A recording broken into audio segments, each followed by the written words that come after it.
Hi, Moto Academy community. Hey, my question is getting over the fear of first year of racing and just feeling maybe boxed in a little bit with other riders to where you actually get nauseated and sick and all that good stuff. The mental aspect of it. Thanks, guys. Have a great day. That's all you.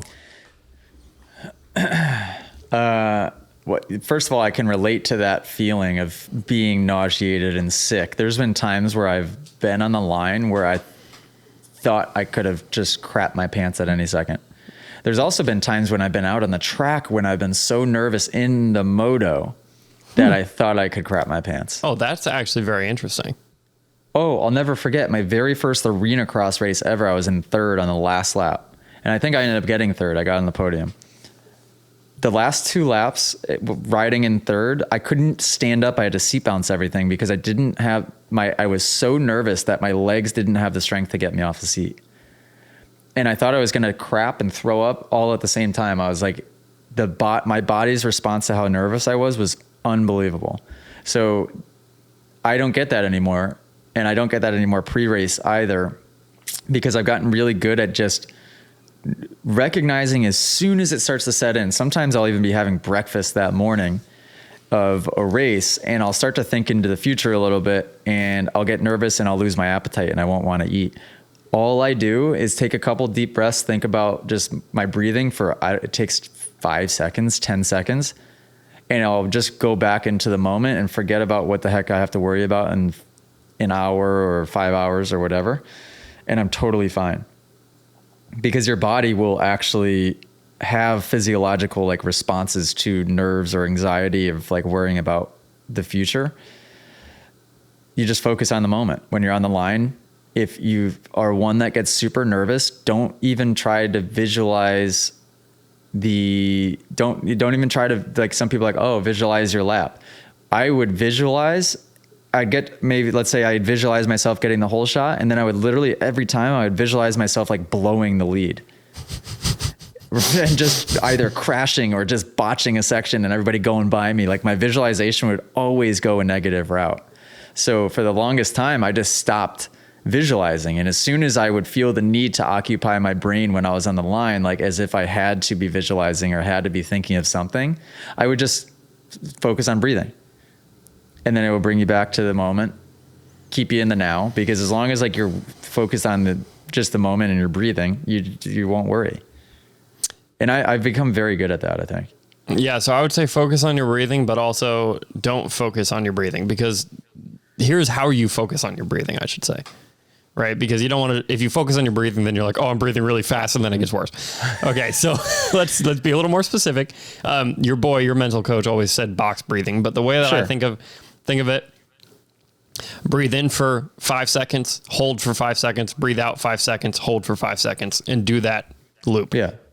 That's what you mean by focus on your breathing. Don't focus on how quickly you're breathing, because it's just going to make it worse, but slow it down.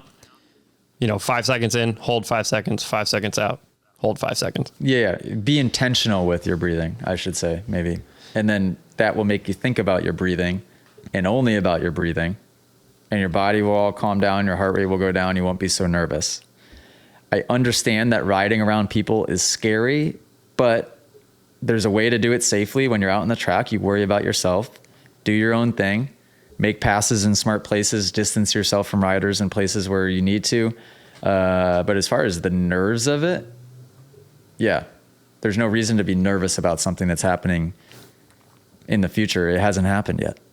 I obviously know that's easier said than done, but with a lot of practice, and I'm talking a lot of practice, you can get very good at not thinking about the future, not having anxiety. I had actually more of a lecture than a conversation with Allie last night, my wife, because she's been just complaining that her chest is tight and that she's feeling anxious all of the time.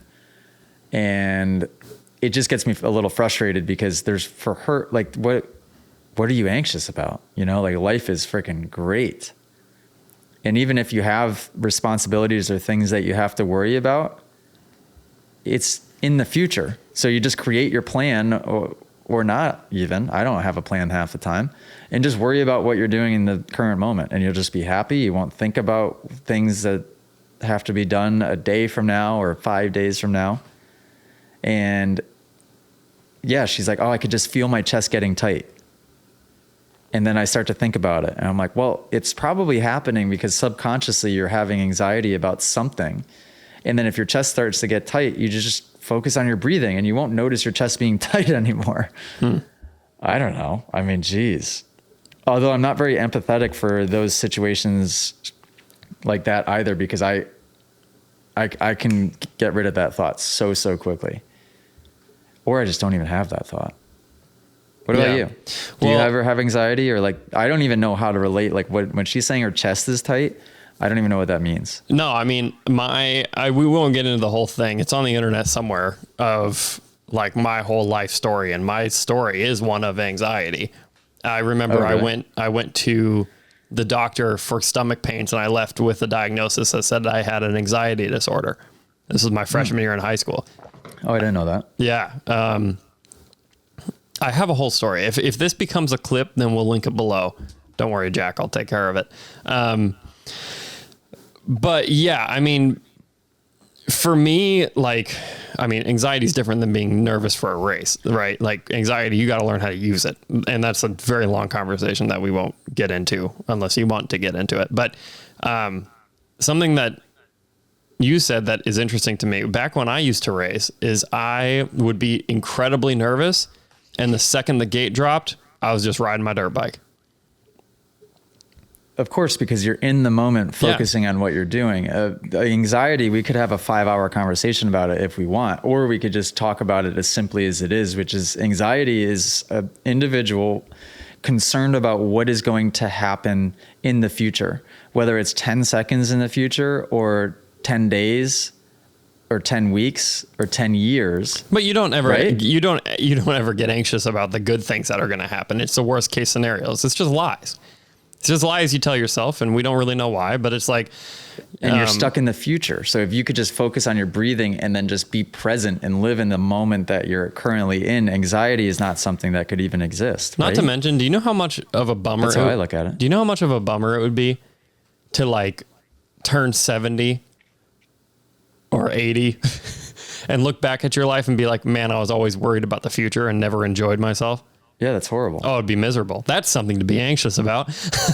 But it's like, you know, it's like... Yeah, so just don't be.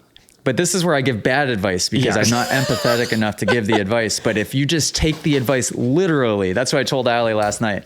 I said, I know I sound like a hard ass when I say this, but it is literal for a reason. If you think about the advice literally and take it for what it is literally, then that could solve your problem. And it just takes practice is the only thing. Like, and you never perfect it either. Like your mind is always going to wander places, whether it's in the past or in the future. But if you know, and you can catch yourself in that moment of like, oh shoot, I'm thinking about something that happened. And it's making me not feel good. Or I'm thinking about something in the future. It's making me worry. You could just bring yourself back to the current moment before it creates a problem. Now we are totally off the rails from the question. However, on this topic, I think if you're someone, dude, I'm parched. If you're someone who actually like struggles with anxiety, which been there. Are you medicated? Personal question. Was I? Yeah. No, I decided if it's in my head, I was going to fix it. Oh, good. Yeah. And it was the worst year of my life, but and it took about a year to get out of it for me. But anyway, this is going to sound like weird advice, but this is the best advice I can give to someone who's super anxious, is start focusing on how you can serve and love others. I know that sounds weird, but if you find yourself being anxious about the future, say, nope, how can I be more loving to somebody, or how can I serve somebody in some way? Does that sound weird to you, Albert? No, to me, no, not at all. I like that. I think that's good. Because what happens from that is life-giving.